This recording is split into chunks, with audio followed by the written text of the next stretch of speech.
Adventure on Pipeman on W4CY Radio.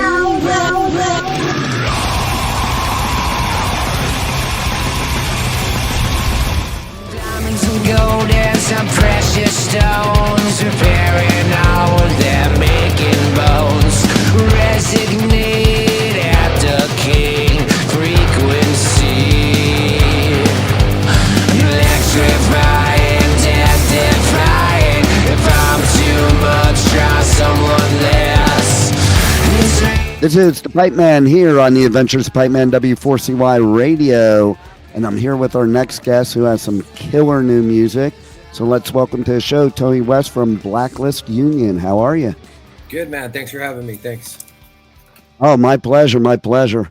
And so I love this new single you got, Up in Smoke, and the video is pretty killer. So tell us a little bit about, your creative ideas of making this video.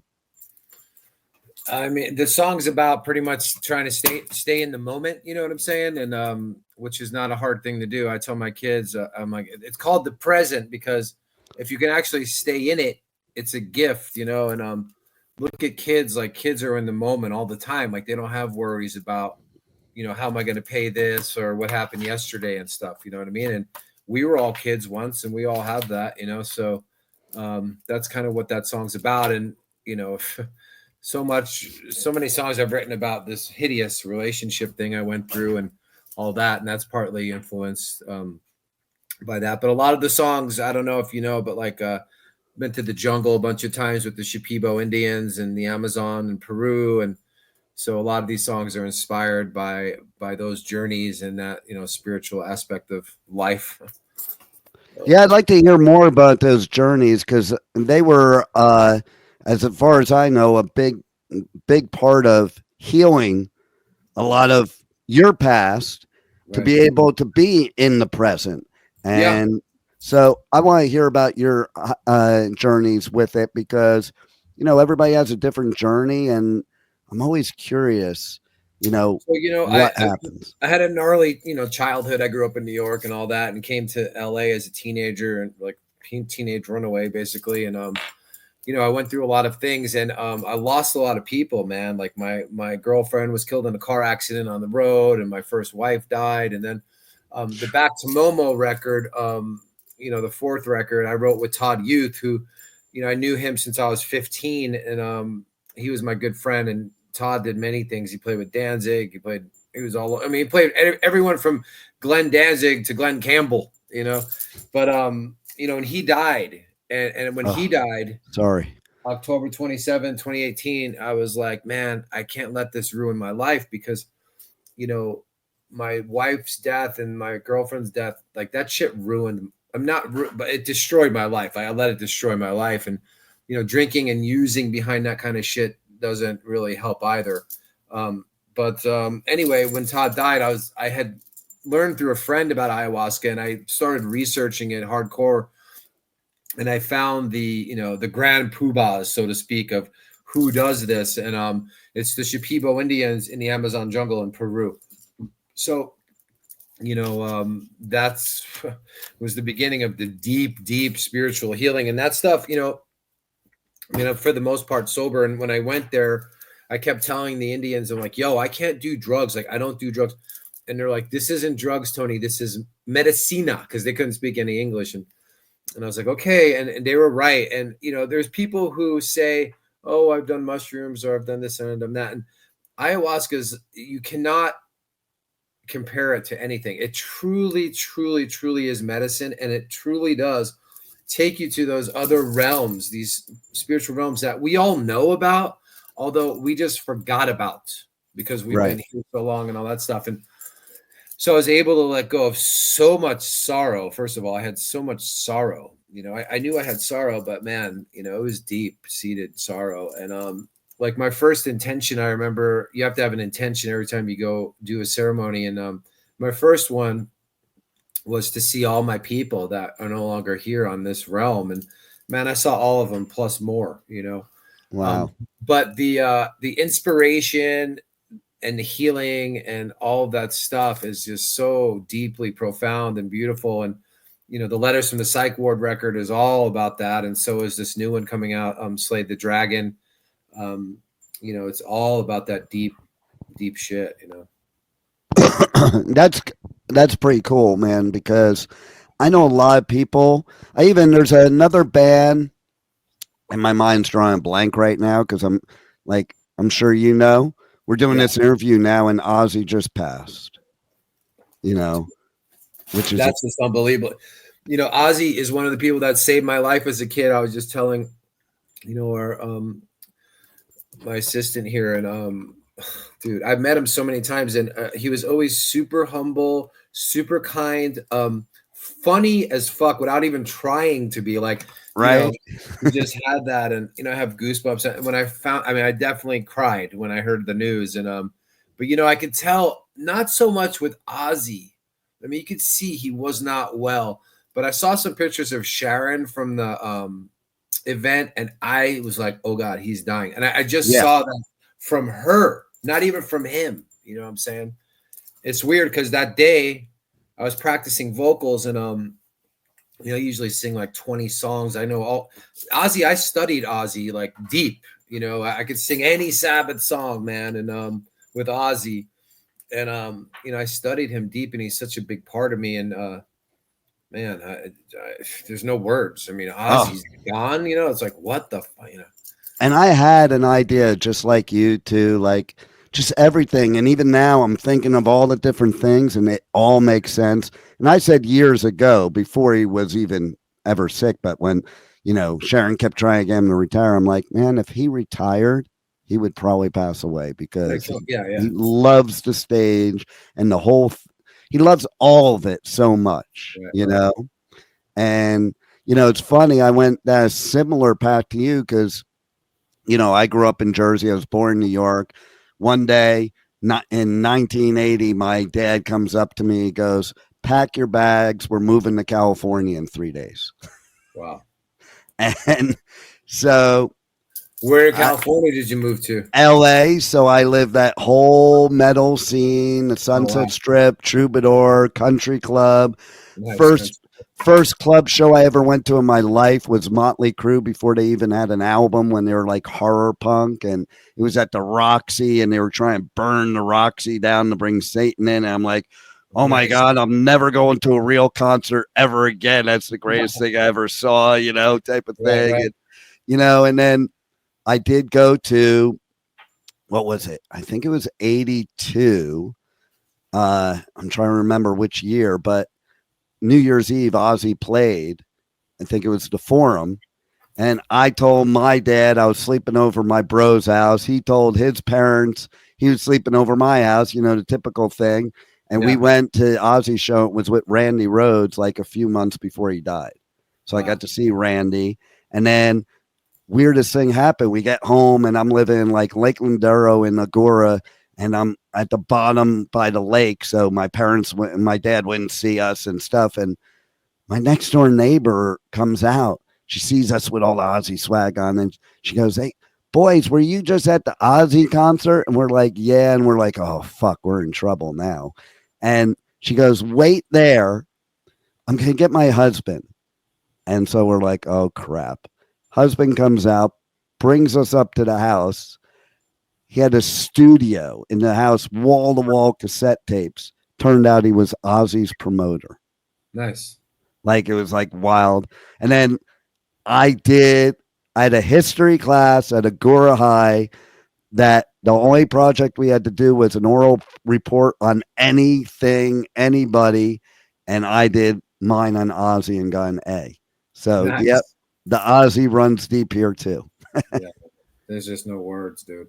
I don't even know. It actually does. I mean, my heart hurts, actually. You know what I mean? Because he did so much for me, and so many others. I mean, everybody. He was so loved. Like, he was loved, dude, for all his kookiness and all his stuff. Like, he was just accepted and loved. Like, that's a beautiful thing, Totally. Like, who would ever imagine? Like, even you think about him even lasted as long as he did.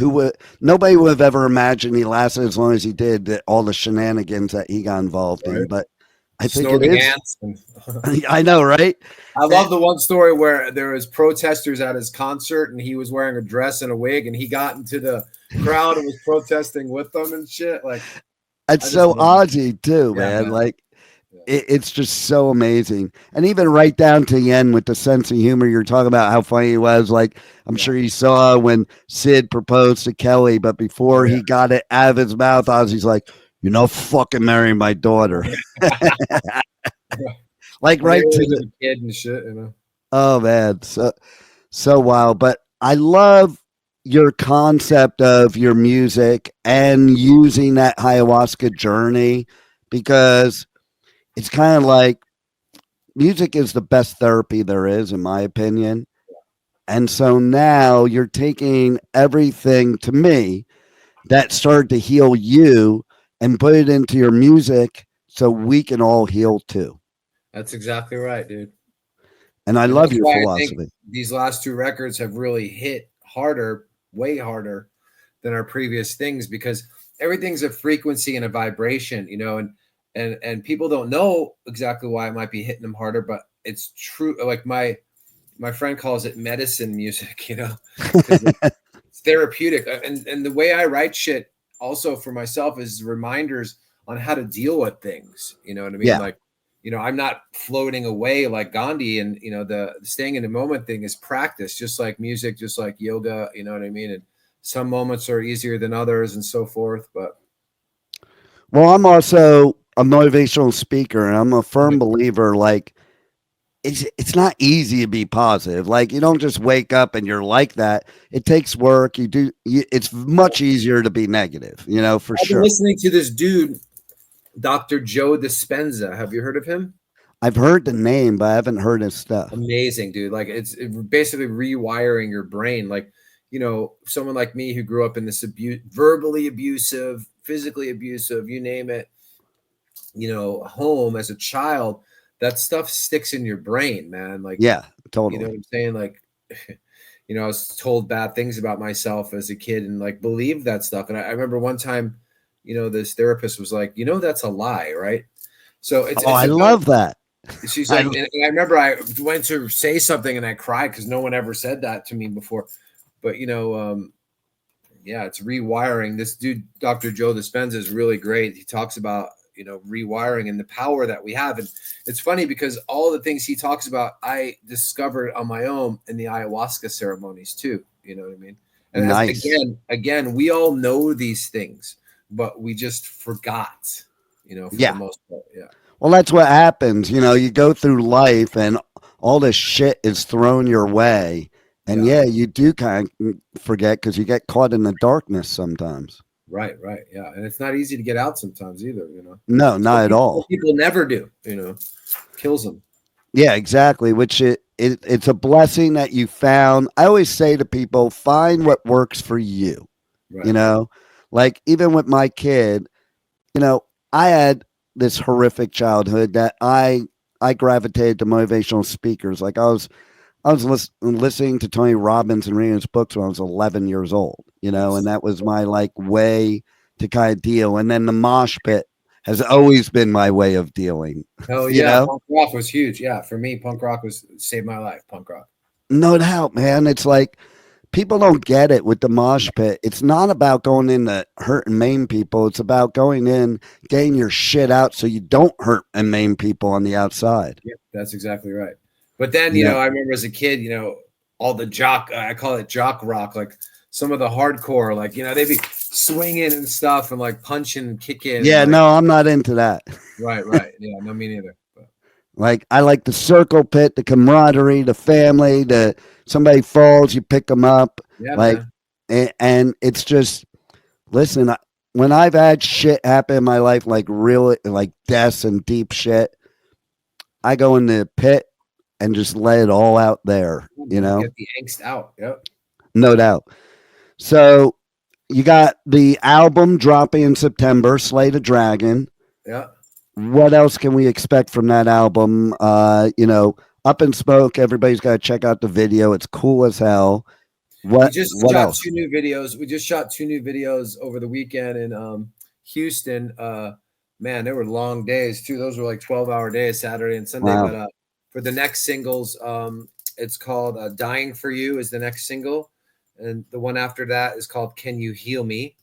And then there's 12 originals on the new record. There's no covers. We haven't done any covers for this record. But there's some good deep cuts, man. There's one called Do It for the Song that we added to our set, which is just amazing. And, the last two records too is, our rhythms, have become a niche of our sound, that the drums and the bass. And I'm big on tom drums, man, because like tom drums bring it has the Indian, aspect, and spiritualness to it and stuff. But man, it's a kick-ass record and I'm really proud of it. So, and I wrote this one again with Chris Johnson, our producer, who's produced all our records. This is going to be our 6th. And after Todd died, I tried to find a songwriting partner, and that's like trying to find a wife. And whatchamacallit, I just said to Chris, our producer, I was like, why don't we just write the record? I mean, our sound, my voice better than anyone. He helped me develop my voice, basically. So, Chris Johnson wrote the whole letters from the Psych Ward record and this record, Slay the Dragon. Although I did write a few songs with our manager, Paul Crosby, who used to be in Saliva. So Nice. Yes, I saw about that. That's pretty cool too. And I do love the like Indian drumming type of thing. Always have. Like I remember even when I wasn't supposed to like them way back in the 80s, I was totally into like Adam and the Ants, not Adam Ant, but Adam and the Ants. Yeah. And Bow Wow Wow because of that same drum stuff. Right. Right. Yeah, you listen to songs like Dog Eat Dog and Ant Music, the drums in that is just so killer, know? Yeah. So tell everybody how they hit you guys up on socials, on the web. Check out all your new music, check the old stuff out, merch, tour dates, all that stuff. Yeah, man, we're on everything across the board, all platforms. You can find us on Spotify. We have plenty of killer videos on YouTube, and like I said, this is going to be our 6th record, full length. We have a lot of music out there and a lot of stuff. But I do want to say one thing. With Ozzy dying and all this stuff is like, back in the day, Ozzy gave people like Motley chances, or he brought people on the road that no one heard of, and people did that, what I mean, back in the day. And like I've been saying lately, like I'm sure Steven Tyler and Joe Perry are going to do another Aerosmith tour. It's just going to be inevitable, but like even Angus from AC/DC, or Six from Motley, or Duff and Slash and Axl and Del James, Axl's right hand man, and like please give Blacklist Union a chance and take us on the road, with you guys. And so we can carry the torch of rock and roll. And because there's people that know about us, but there's lots of people that love rock and roll that still don't know about Blacklist Union. You know what I'm saying? So I've been saying to these people, like, please give us a chance. Like, we won't let you down. And, it's not only the music. First of all, you got to have the songs, and you got to have, I always say you got to bring the wow factor, because if you don't have the wow factor, you're wasting your time. And, our live shows are better than the record, and that's what I worked my ass off to be a good singer and stay in shape and all that stuff. But look, we're looking for someone to give us a break, whether it's even, the Steel Panther guys or the Buck Cherry guys, or someone that will take us under their wing for a while and let us do direct support for them, There you go. And to create another scene, to create some rock and roll for everyone, for the masses. People need rock and roll. I have a 13-year-old daughter, dude, and she'll play me the shit she listens to. I'm like, what the fuck? I'm like, Mia, because the lyrics, I consider myself a wordsmith. I love writing lyrics. It's one of my favorite things. And, these people on so much new stuff, it's like, they say this shit, man, where it's just like, it's about the dope, the bitches, the money, whatever, these negative things, but they flat out say it. And I was telling my daughter, Mia, there's a lot of ways to say those things, but not saying it that way. Like, you know what I'm saying? Totally. So people need rock and roll, man. Look at the whole world's going to be affected by Ozzy dying. You know what I mean? Like, people want and need rock and roll. Now, especially in the UK and Europe and South America and Australia and stuff. The US is a little behind on that shit. You know what I mean? Oh yeah, totally. rock and roll. Like people skip LA entirely nowadays on their itineraries and stuff. You know, it's just it's not what it used to be. Not when I was haunting LA. Yeah. It's not like that. But I'll tell you what, it's wild too. To your point, so I do festivals all over the U.S., UK, Europe. Just got back from incarceration. That's why I have no voice. And and one thing I noticed over in Europe and the UK, is there are bands that I was into in the 80s that I thought were gone. And they weren't gone. They were just over there all this time because the people love music so much. And, you know, the creativity, like, of some of these bands, like, I was instantly thinking of you when you're just talking about, like, I just did Hellfest. And you have these bands like Heilung and, you know, other bands that are like spiritually based, but like have this cultish following over there. And the coolest shit, like that would probably be a good tour for you to get on with Heilung. Check them out if you've never checked them out. They're a trip. How do you spell that? Heilung. Heilung. Okay.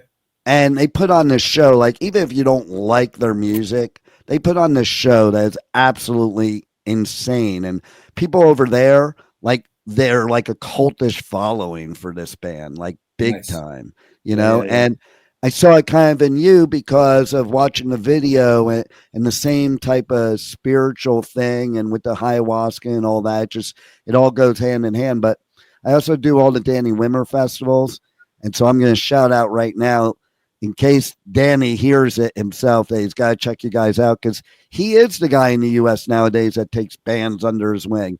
You know, like, it's wild. The festival I just did, which is at Shawshank Prison, a few years back, this band, okay, they did the old school shit. They invaded the festival. They pulled up into the parking lot and started playing. They're called Silly Goose. Wimmer was out there when they were doing it, and they ended up playing the real stage the next day and have played a bunch of the festivals since. So I'm just putting that out there in the universe for you. Thank you, sir. Appreciate You got it. Any other last words you want to share with the listeners that we haven't covered already? Well, I mean, if you haven't heard Blacklist Union, check us out. If you love rock and roll, I always say we have a money back guarantee if you buy our record. If you love rock and roll, you buy our record and you hate it, money back guarantee. You know what I mean? And I bet you never have to do that because people I haven't had love to do it yet, no, but there's always one guy, you know. Right? But yeah, I'm looking forward to all the new music and everything you're doing. I'm glad you're on this journey because I think the whole world needs this journey right now. They really do. Yeah. I always say, I don't know if you've noticed, but the world's gone batshit crazy. Oh, listen, from traveling to outside the country, you just realize how crazy shit is too, you know. It's funny because going to Peru, I remember the first time I was there and like we were in these villages. I mean, to get to the jungle is like a whole journey in itself, but these villages where I'm like, you know, these people have nothing. Like, they have no windows where the windows go. There's no glass. There's no doors. And at first I was like, these people have nothing, but they have everything because what they have is family and community and love, and they take care of each other, man. You know what I'm saying? Like, I was like, wow. Oh, I totally know because I go to Costa Rica all the time surfing, and I go like way off the beaten path, you know, and the people, like, they have nothing, like you're saying. A Tico house is basically got, it's like you're camping, you know, and they're always happy. Right. And they're always doing stuff with family. And I saw that in Bali too. Same thing. It's like, and we got it wrong here in the US, man. Oh, you know, like, I'm telling you, caught up trying to survive and pay these crazy bills and all this stuff, the rents and the groceries and the gas and all the nuttiness, you know, and those people got it going on. They hardly have any possessions. They don't even need them. They don't care. You know what I mean? No. And, you know, the whole disappearing, like, I always thought, you know, man, I love New York and the energy and the fast pace and blah, blah, blah, blah, until I went to Costa Rica. And like, you're sitting there with the whole town walking to the beach 2 hours before sunset, just to experience the sunset. That's How it. beautiful is that? Yeah, see, we all Right? lost that. Like we lost that shit here in the U.S. No doubt, 100%. Do you live in New York now? No, I live in South Florida where it's really fucking crazy. What part? I'm in near West Palm Beach. I live on this island called Singer Island, so I'm kind of separated from the crazies. Right, But literally, my studio's in Wellington, so I have to drive by Mar-a-Lago to get to my studio. Yeah. And there's so many people I know that they need a ayahuasca ceremony because they are batshit crazy right now, man. Yeah. You know, they do them in Costa Rica. I know. Well, that's what I was going to mention earlier, but I'm drawing a blank. There's this band. I'll know it as soon as I, like hang up. There's this band I've interviewed a couple times. I've gotten friendly with them. He owns a ayahuasca like thing in Costa Rica. Costa Rica. Oh, please let me know. Yeah. I'm going to look it up when I remember, and then I'll email you his info because if nothing else, good to connect with too, and maybe you guys can tour together since you're on that same journey. You know who's into it too? I went to see the Cult a couple years ago, and Ian Astbury is a huge influence on me, especially as a kid, and he's always had that Indian spiritual kind of flair thing, right? But I saw them play at the Greek Theater like 2 or 3 years ago, and he, in between songs, said, "I want to thank Mother Ayahuasca." I was like, "What the hell?" Whoa! Yeah, so he's hip to it. People are hip to it, and especially as an artist, like, do yourself a favor and do it, man, because it's so healing, and we're like instruments. We have to stay in tune. And I always say, like a drain, for instance. If a drain is clogged with like hair and all this shit, the water stops flowing, right? So if we're clogged up as humans with sorrow and pain and regret and remorse and resentment and all these things, we can't be a proper flow of energy, because a true artist will tell you, it ain't about me, man. I'm just a channel. You know what I'm saying? Yeah. But how the hell am I going to be a channel if I'm clogged up with all this pain, dude? No doubt. You can't be. And then, that's a whole rabbit hole, but then people take meds or whatever. Like that's a whole thing, but I don't fuck with anything. But I'd rather do stuff like ayahuasca than any big pharma shit any day. Yeah, fuck that. I always say, and this is from my experience, I know people need it, and I'm not a doctor by any means, never played one on TV either, but my experience has been that the pharmaceuticals are worse than street drugs, dude. And that's no doubt, because street drugs, at least you in a 2 weeks, say, or maybe if you had a physical addiction or the depression that comes with the kicks and all that, 2 weeks you're out of the woods. With the med thing, 6 to 9 months of losing your mind. Yeah. And that shit happened to me twice, and I'll never ever ever do anything like that again. No doubt, and it's like so they keep legalizing marijuana everywhere, but they're doing the same thing. They're taking this organic stuff and making it mad science, like man-made science. The shit's stronger. There's more ways to do it. And then you see people. All this shit. Yeah. It's just like they're just zoned out of their mind. Right. And it's not better, now that they have control over it, that to your point. Yeah. I know. It's really nuts, dude. Well, thank God we got people like you and artists like you, so you could be, a voice for all the rest of us. And I thank you for that. And thanks for being on the Adventures of Pipeman. Yes, sir. Thank you for having me. I appreciate it.